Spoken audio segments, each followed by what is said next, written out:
سلام كميتو علوز خبركم تملكتنا كاب دي دبليو انترناشنال لو معلت استدالو زيناتات مسيوت جميروم لو مهدر انريا زيناتات بمرح مساهم لخو نمكتلكم نعدمكو نبت فلاماي زينا خنسجر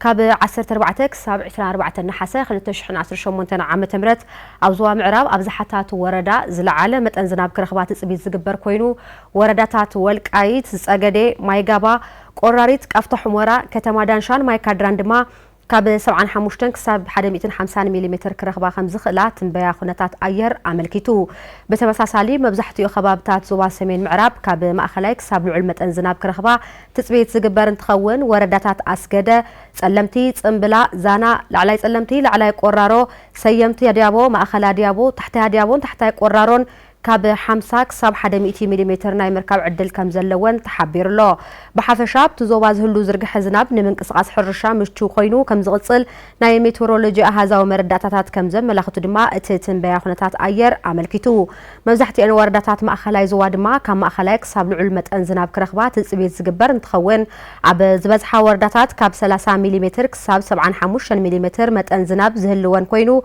ورداتات حفروم امباسنيتي ندابا صحما قلاتن بين طنقا ملاش ابرغله ححايله اجلان راما عد 4 دما كاوزوا ماخل تحوت متن زناب ناي مركب عدل كم زلون اتتنبيا وسخو يملاخت بانصارو زبزحو خبابتات زوا مبراق دو مبراقن دوبن كاب بطعم استحتك سما خلاي متن زلو زناب ناي مركب عدل زلو من تخون كم اصبي سعسع صعدا انبا غلو مخدا غانتا افشوم ايروبن طرع ومبرتان كاب زوا مبراق كم اون ورداتات رايا عزبو رايا چرچرن رايا لماطان كاب زوا دوبب ورداتات وجرات عسرا عدي حنطالو ابزحت ابياتات سامرن سحرتن دما التحتي 10 ملم ناي مركب عدل كلوان كم زخيل تتنبيلو بحافشا سلستي زواتات مبراق دوب مبراقن دوبن كابت لمود تحتي متن زناب خنتات اير كوينو كم زغني زملاخت كوينو اذا ابسرحت تحرشان اقربوت ماين الوتاو صلوا كلو كم زخيل تتنبيلو بمخنيات تتفطير زلو طنكارا النينو اب تግራይ كغاطم زخيل حدغا حصرت زناب نمنكاي كاب لعلك ساب تحتي استفرالي سرحتنا تسرحو خم زلو زفلط كوينو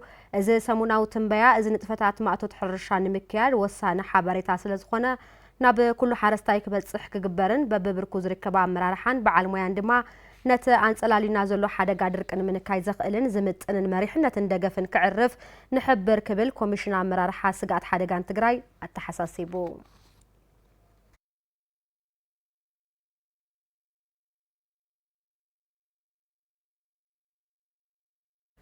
زلنايو اصقام اوان ننبعلنا بمتحققازن بمتحللاين كنسغرو خم زغبا تغليصو ازي استغلصا بيتكريستيان كاتدرال ماريام غوغسا كاب قدسات وغنات زرخبتو حاجز اخلي نستتصقمو وغنات ابز كفافلتلو اوان كوينو نقدميتون اطنخيرو كم زقصللو افليطلو فيلمون دستا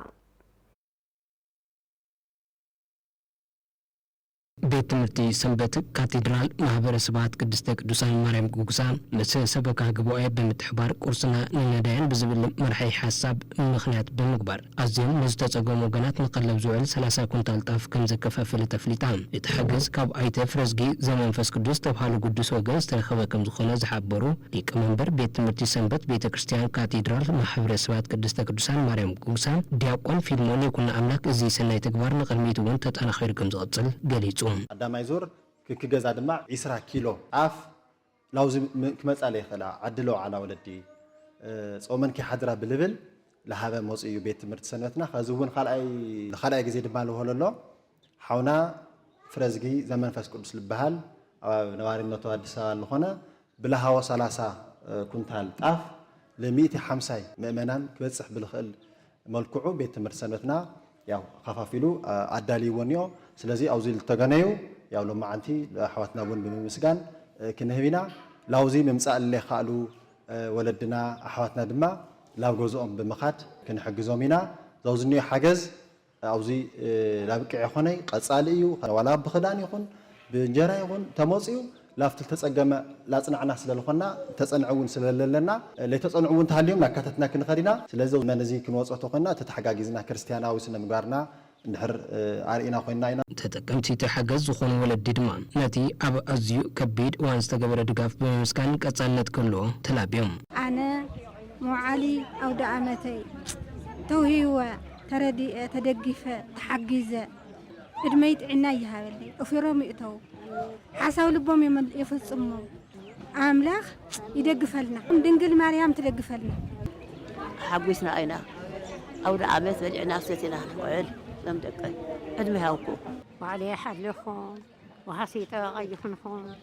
قدمكم محقوسكم ولدكم لله يحقوسكم أدمي هاوخاتكم برهان دقكم لا رأيكم ينمر تعنا هاوكو سلام يسبح لنا تمسكن زينا هاوكمنا أنا خدت أمور زجنتني قل زي دقي نيو قد أكفيلهم زين قن بتعمي رديهم ناس جهري هاوكم وأنا نقول سلامي هاجلنا أفيرم تأتو دقنا أنتم هاوكمنا سبعات أدميت عنا هيو نوسخة هاوكم لا أنا هم زجركم متحواركم بتعمي بجزائر مسجانا لله تعنا لله لا خاتم لي بارغلكم ويقني لنا فرزق زمن فصل بحال وتلهبنا أو دعمت أمينا خينو عل عنقيلنا أيوه ولا يودع يهبو سنبر تمرتويتنا دقنا ون عدمين جراي يهاوخو بزبانا يوصخاتهم زوم دقاي برخا أو دعمت لخلينا وساو دامت يعلنا سلام يقبرلنا መምህር ቤት ትምህርቲ ሰንበት ካቴድራል ማህበረሰባት ቅድስተ ቅዱሳን ማርያም ጉጉሳ ሊቀ ምሁራን መምህር ተኽላብ እዚ ኣብ ፀገም ዋና ለባዕናት ሓጋጊዝናን ተረጋጊፍናን ክንፀግሮ ዝግባእ እዋን ይክብሉ ኣገንቲቦም ወፂኦም ከይልሙኑ ዝሕፍሮም ግን ኣብ ገዛኦም ግን ምንም ነገር ልትልሓስ ትቕመስ ለይብሎም ምእመናና ኣለው እዮም ክርስትና እምነትና ተኻፊልካ ምንባር ተኻፊልካ ምብላዕ እዩ ዘምህረና ስለዚ ምስ ምእመናና ተኻፊልና ምስ ወገናትና ምስ ጽጉማትና ተኻፋፊልና እንድሕር ኣውደ ዓመት ይኹን በዓል ይኹን ልነካፍል እንድሕር ኮይና እግዚአብሔር ዝፈትዎ መንገዲ ውዲ ተሓድና ዘሎ ችግር ብዙሕ ስለ ዝኾነ ከምዚልና እንድሕር ተሓጋገዝና ክንወጾ ስለ ዘይንኽእል ላተሓጋገዝና ከምዚልና ኢና ንወጾሞ እዚ ሰናይ ስራሕ ዝጀሚርናዮ ዘለና ንሕና እውን ተቐጻለ ግን ቁርስና ለዳያ እንብል ንቕጽለሉ ኢና እትረዳእታንቱ ውህብተኹም ቀጻለ ክኾነልና ኢና ብእግዚአብሔር ስም ንጽውዕ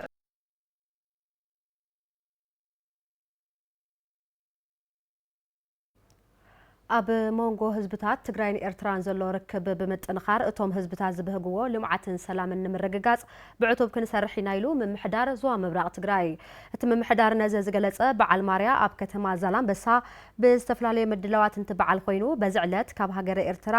ከባብታት ኣንበሰተ ገለባ ሰርሓ እምባብ ድሓን ኮኸባይ እንዳሹም ሽምጀናን ብሓፈሻ ድማ ካብ ንኡስ ዞባ ሰንዓፈ ዝመጹ ኤርትራውያንን ካብ ወረዳ ጉሎም ኸዳን ከተማ ዛላምበሳን ዝተውጻጹ ነበርትን ብሓባር በዓል ማርያ ኣብ ከተማ ዛላምበሳን ተብዕልዎ ምክትል ዋና መሓዳሪ ዞባ ምብራቕ ትግራይ ኣይተ ሃይላይ ገብረ ማርያም ኣብ ዘስምዕዎ ዘረባ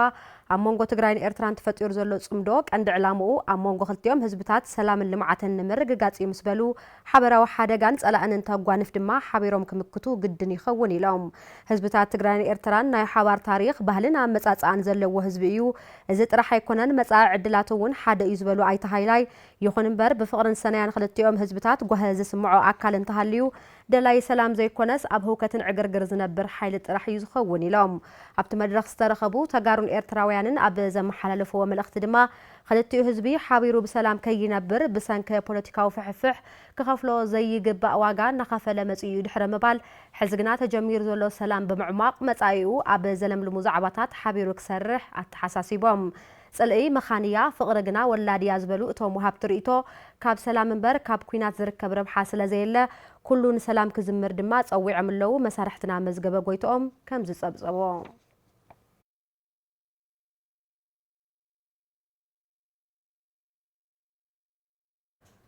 ኣብ ትግራይ ዝርከቡ ሃይማኖታውን ታሪኻውን በዓላትን ሓድግታትን ብዝግባእ ብምዕቃብን ብምልላይን ፍልፍል ቁጠባዊ ረብሓ ንክኾኑ ብመንፈስ ግዜ የለን ክስራሕ ጻውዒት ቀሪቡ ነዚ ጻውዒት ዝቐረበ በዓል ማርያ ብብርክ ወረዳ ጋንታ ኣፈሹም ኣብ ጣብያ ባሕራስ ሒሳብ ዝተረኸበረሉ እዋን እዩ ንጸብጻብ መዝገበ ጎይቶኦም ሳራ ተስፋይ በዓል ማርያ ኣብ ከባቢ ዓጋመ ካብ 16 ነሓሰ ጀሚሩ በብዓመቱ ንመዓልታት ብዝተፈላለዩ ምድላዋት ከም ዝበዓል ዝፍለጥ እዩ ለምዘበን እውን ብብርክ ወረዳ ጋንታ ኣፈሹም ጣብያታት ባሕራ ሲሒታ ጎሕጎትን ደብረ ኣባይን ዝተሳተፋሉ ኣብ ማእኸል ባሕራ ሲሒታ ብዝተፈላለዩ ምድላዋት ዝተበዓለ ኮይኑ ሓላፊት ቤት ጽሕፈት ጉዳይ ደቂ ኣንስትዮ እታ ወረዳ ሲስተር ሰላማዊት ተስፋይ ዝስዕብ ኢለን መረበትና ንቅር ኣልዋሃ እውን ኸቢርና ኢና 2013 ኣጋጣሚ ኮይነ ካብቲ ታሪክ እውን ሓንቲ ኣካል እውን ስለ ዝነበርኩ ምስተን ዝነበራ ዋዕሮታት ደቂ ኣንስትዮ ኣብ ኣልዋሃ ኮይና እውን ንምኽባር ተጋሩ ምንም ኣይሕርበተናን ህዝውን ኣባህልና ኣውትፊትና ምንም ክንደራደር ኣይንኽእልን ደስ ልብል በዓሊና ኽቢርና ምንነትናን ባህልናን ዘይበረዘ ኣብ ዓድና ኮይና ከነኸብር ከለና ከዓ ንጸላእትና ዓብይ ሕራሮት እዩ እዚ ከዓ ጸጋና ስለ ዝኾነ ጸጋና ሒዝና ክንቅጽል ናይ ኩላህና ገዛዕዮ ብምዃኑ ናብዚ ዝኹላይ መንገዲ ተዳሒፍኩም ሚድያና ከዓ ሽፋን ሂቡ ትቕርሰይ ትባህለይ ትምንነተይ ከኽብረለኒ ኢሉ ኣብዚ ምሳና ላዕልን ታሕትን ኢልኩም ማይና ተወቃዕኹም ኢኹም ትቐርጽዎ ዘለኹም እሞ ከመስገንኩን ድምፂ ወያነ እውን ክሓልፍ አይደልን ዋና መሓዳሪ ወረዳ ጋንታ ኣፎሹም ኣይተ ተስፋይ ኣወጣሃኝ ኣብቲ በዓል ተረኺቦም ኣብ ዘመሓላለፍዎ መልእኽቲ ድማ ትግራይ ኢሉ እውን ወረዳ ጋንታ ኣፎሹም ብርክት ዝበሉ ሃይማኖታውን ታሪኻውን ቅርስታትን በዓላትን ስለ ዘለዋ ነዚኦም ብዝግባእ ንማሕበረሰብ ዓለም ኣላሊኻ ፍልፍል ቁጠባን ተወሳኺ ዓቕሚ ክኾኑን ምስራሕ የድሊ ኢሎም ዘለኹም ሰለስተ ጣብያታት ብሽም በዓል ማርያ ብዙሓት ባህላዊ ቅርስታት ሃይማኖታዊ ቅርስታት ዘለዎ ከባቢ እዩ በዓል ኣሸንዳ እውን ናይ ቱሪዝም መስሕብ ኮይኑ ክቕፅል ከይተበረዘ ባህላውን ሃይማኖታውን ትሕዝቱ ክደምቕ ንምግባር ኩላህና ክንሰርሕ ካልኦት ናይ ልምዓት ስራሕትና ዘለውና ጭቡጥ ኩነታት ኣብ ግምት ኣእቲና እውን ብዝደመቐ ተስፋ ከይቆረፅና ብዝደመቐ ደረጃ ክንሰርሕ ኣብ ዘገድድ ኩነታት ኢና ዘለና ስለዚ ኣብዚ በዓል ተረኺበ እቲ በዓል እናኽበርና ይኹን እምበር ኣብ ኢኮኖሚና ዓብይ ረብሓ ዘለዎም ሃፍትታትና እውን ኣብ ምክንኻን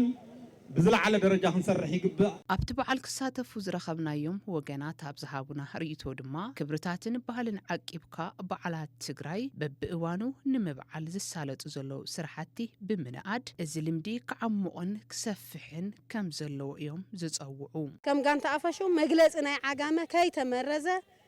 ለሎ ኣቦቶ እውን ለሎ ህዚ ኣቦቶ ብፍላይ ኣብቲ ጣብያታት ዝተረኺብናሉ ዘለና ባሕራስ ሕታይና ግን ሕዚ ባህሊ ኣሸንዳስ ባህላዊ እውን እዩ ሃይማኖታዊ እውን እዩ እንከይ ተመረዘ ካብ ወለዶ ናብ ወለዶ ዝሓልፍ ኣቦቱ ዝርከብ መግለጽ መንነትና ዝኾነ ናይ ኣሸንዳ ከዓ ክብሪ ናይ ደቂ ኣንስትዮን ንባዕልና እውን ንጥቕዓት እውን ንጥዒናና እውን እናተኸላኸልና ኣሸንዳ ኢልና ብደንቢ ብጊዜና ክንኣቱ ድሕንነትና እውን ክንሕሊ ናይ ባዕለን ቁኖ ናይ ባዕለን ክዳን ተናይ ወለድና ነበረ ከም ጣብያና ወሲድካ ሓንቲ ጨጉሪ ናይ ግዚያዊ ዝበሃል ናይ ጨጉሪ ዝግበረት ነገር የብልናን ቡኢና እውን ላዒልናዮ ስለዚ ደስ ዝብል ናይ ኣሸንዳ በዓል እንዲያው ዓመት ክልተ ግዜ እንተዝኸውን ክብርና እንድዩ ኣብ ዓመት ክልተ ግዜ እንተዝኸውን ደስ ይብልና ንብሎ ዓለም ብጣዕሚ ድሙቕን ጽቡቕን እዩ ምስቲ ኩነታቱ ግን ብጣዕሚ ደስ ይልና ማለት እዩ ሃዚ ግን ሓደራ ዝበህልና ከይጠፍእ ማለት ህልውና ናይና ነረጋግጥ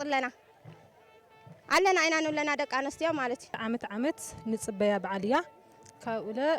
ምስቲ ሄዚ ኩነታት ኣመቺ ዘይኮነ እምበር ብጣዕሚ ተዳሊና ብሃንቀውታ ንጽበያ ኣሸንዳ መጋየፂ ዝኾነ ነገር ሓደ እዚ ናይ ክሳድ ተኣሽሙ መስቀል ካብኡለ እዚ ሕዛብ ካብኡለ ዘለና ወይ ጥልፊ ወይ ከዓ ዝርያ ንጥቀም ካብኡ ብከምኡ ነገር ከም ዘለና ሃብተ ገነትና ጌርና ንጥቀም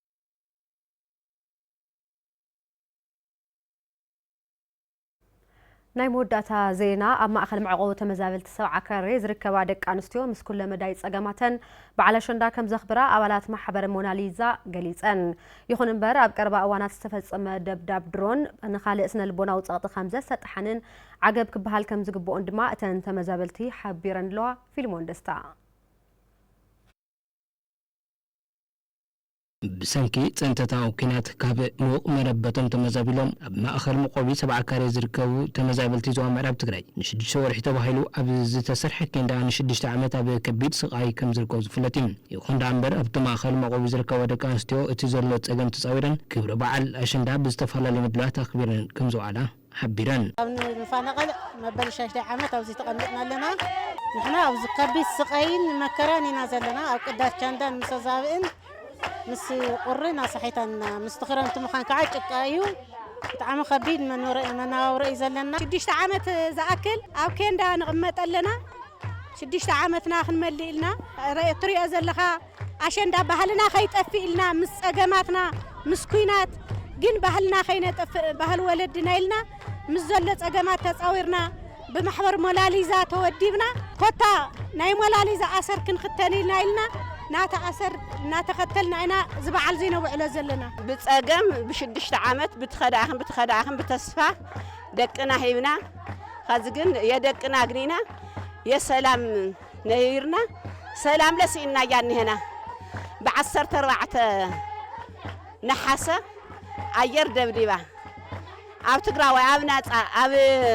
ሰራዊት የኾነ ኣብ ዕጡቕ የኾነ ኣብ ናጻ ኸዚ ግን ሕና ልንሄናዮ ኸዚ ክድብድበናዮ ትልነበረ ስራሕስ ካልኣይ ቃፂልሉ ኣብ ፍርሒ ኢና ንሄና ኣብቲ ማእኸል መቆቢ ብርክት ዝበሉ ፀገማት ማለት እውን ሕማም ተስፋ ምቑራፅ ካልኦትን ከም ዘሎ ዝገለጻ እተን ተመዛበልቲ ደቂ ኣንስትዮን ሕጂ እውን ብሰላማዊ መንገዲ ናብ መረበትና ክንምለስ ዝምልከቶ ኣካል ኩሉ ክረባረብ ይግባእ ኢለን ኣነ ኩናት ኣይንደልን ኩናት መጥፊእ ሰብ ሃላቕ ሰብ በልዓ ሰብ ምዃኑ ይርድአና እዩ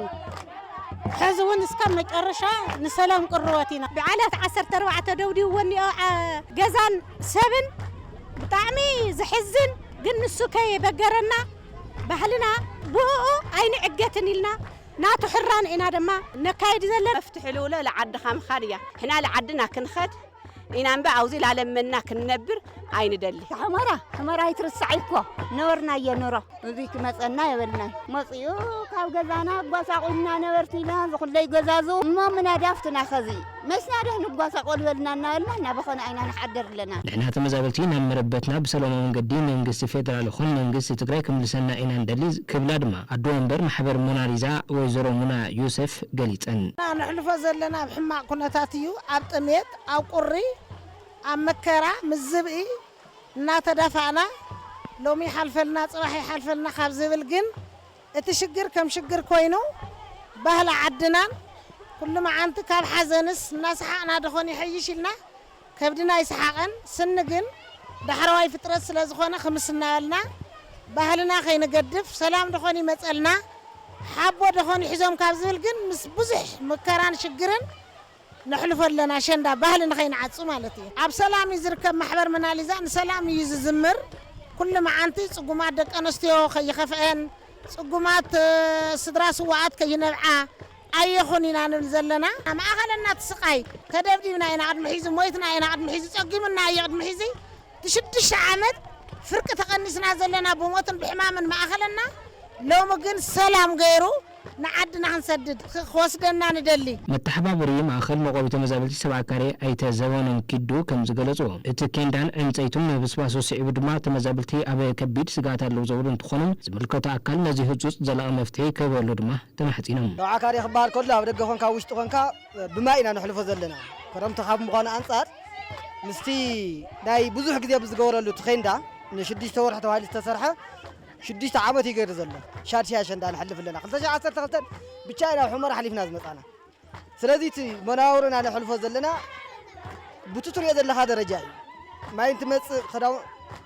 ንክደነ ነገር የለን ሕስርየን ዘለኻ ዞን ሰባት እዚኣተን ህዘ ሸንዳ ዝላሎ ምሸት ተኸዲኖ ዝሓድራ ነገር የለን ስለዚህ ኣብ ሕማቕ ኩነታት ኮይና ንሕልፈሉ ዘለና ብምዃንና ሓሲቡ ምናልባት ምስ ዝምልከቶ ኣካላት ተዛሪብኩም ኣድላይ ዝኾነ ተሓዊስዎ ዓድና ክንምለስ ኢና እንደሎ ዜና مسيوت زعلت زوم كتكتاتلوهم صنعهم يمثل نيرهم دقيمنا ساعات كلتا بزينا متهيت كساب نرخب بروح مشات